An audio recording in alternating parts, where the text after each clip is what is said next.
Mariella Ottosson is the artist that we've collaborated with in creating the Futures prototype We Work, We Share, We Care. In 2019, she completed a MA in Fine Arts from Malmö Art Academy.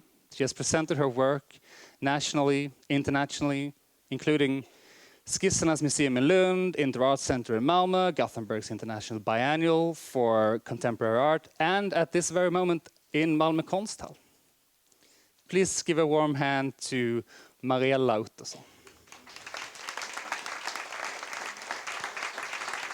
Okay, can you all hear me? Yes, perfect. Thank you. So nice to see so many of you here today. As Martin mentioned, I'm a visual artist. I'm based here in Malmö, but I've also worked in Norway. I've also been in Lisbon quite recently for some time, but now I'm back here. So my base is here, and I work with many different mediums. This installation, I would say, is quite typical for the way I work in general. It's consisting of video, but also sound and text, and a lot of different elements. So that's kind of what I do, in a way. Thematically, I'm quite interested in the staged scenarios, like the constructed in different ways. I'm interested in theater, and yeah, also like image production, not necessarily in a technical way, but also like the culture around image production and the way we perceive images today. And yeah, I want to actually start with a question that's been quite central, exiting the educational system and like getting out in the real world to do my thing. And that thing is a question of why I should produce new images. Like, what are they for? What are they meant to do? And which kind of images should I, as an artist today, put into this world? Because I believe that we live in a time of an extreme saturated like visual community.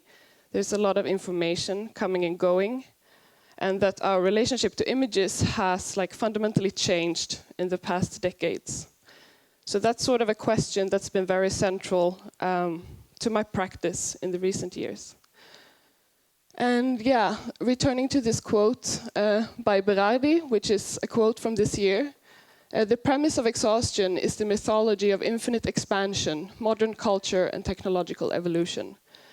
And basically what he's talking about here is capitalism and the way capitalism infiltrates all these different areas. However, I think this is a bit cynical and it brings me back to also, like, what do we do with the images that we produce and what do we want to say with them? And I really think that that's a motivation for me to generate new images, is basically to rewrite the scripts and to try to enter different imaginaries. And for me, an image isn't just like a picture, but it's really also what we've been working with, which is like a scenario of something. So it can also be a text, it can be a sculpture, it can be a film, it can be a conversation. I think an image can be a lot of different things.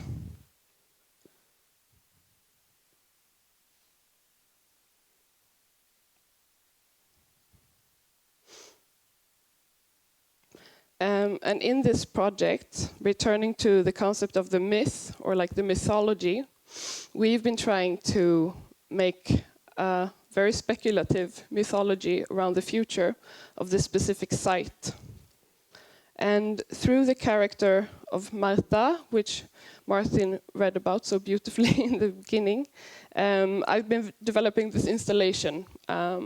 Marta is a person who's working at an algae plantation in 21-22, and she's mostly working in communication. So she's actually trying to decode the language of the algae.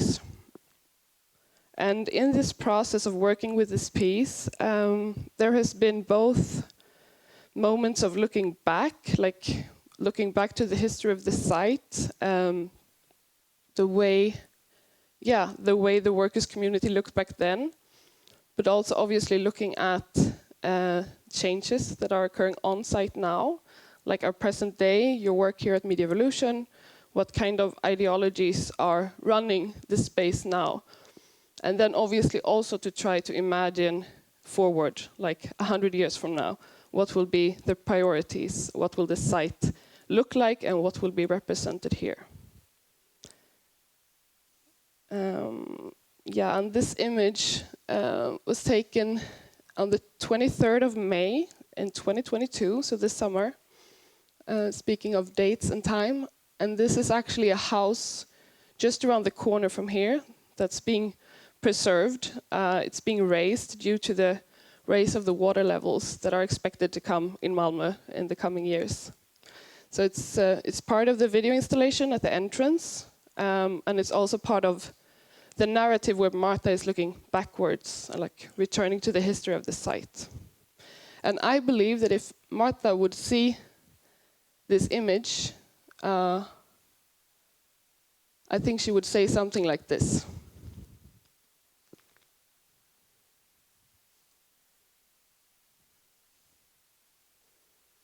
I think that she would see preservation and adjustments and attempts, but I think that she would also see an insufficiency, or like not reaching all the way, perhaps, in what's actually happening.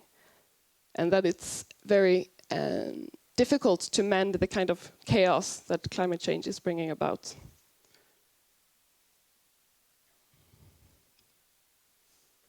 This has been another important input for the project, I would say. And these are cyanotypes by Anna Atkins. She was a botanist in the UK, and she gathered a great deal of algae and did these cyanotype impressions, which is it's a chemical process where you develop in direct sunlight. So you put these chemicals, you put the algae, and you put it in the sun, and it exposes these images. And one reason for returning to Anna Atkins is obviously the algae as material, but also looking at the woman as a researcher. On the other hand, I also see a lot of issues with both Anna Atkins and Martha in a way of domesticating nature or taming nature in different ways. So it's not entirely solved. I think where Anna Atkins looked at the algae as anatomy and image and specimen, Martha looks at algae as an inspiration for us, and like looking at their communication, their rhythm, and using that as an inspiration for work and life in general. So for Martha, the rhythm is more important.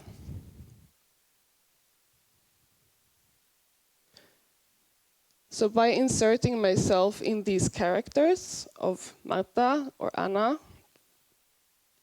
I also insert myself in a situation which is a bit problematic, which is about keeping the algae alive. And I think one thing that I realized in this project is that it's very difficult to exit the Anthropocene version of reality. Like to actually challenge that image is something that's been challenging for me, and to not reproduce, like I said, this domestication, this imposed power upon nature is something that's very difficult to escape. However, Martha is getting closer by focusing on communication, to focus on the needs of the algae. And I think also I've learned by working with this material that when you put yourself in like a close proximity of something over time, which has been a consequence of working with this installation, you start to develop certain sensibilities, and you start to tune in to that other. So basically, from working with this material, I've learned a lot about their sensitivities, the kind of bugs that live on them, and so on. So just like it must have been for Anna, I would imagine that she too had she gained a knowledge in marine biology through working with this material.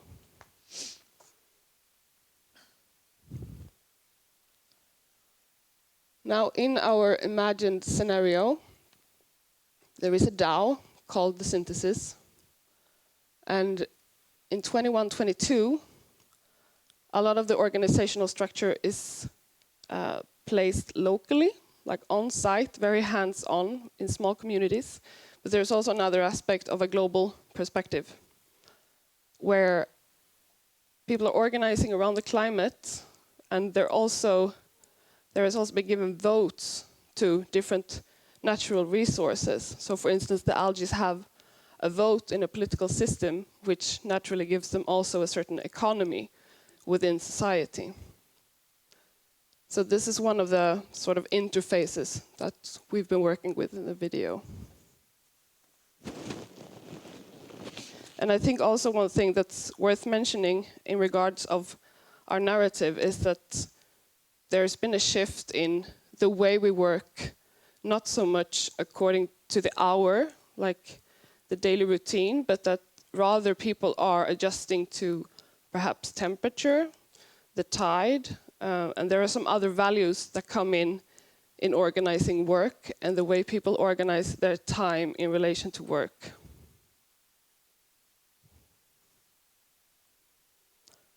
And just to round up a bit, I also want to lift this question for the Q&A afterwards.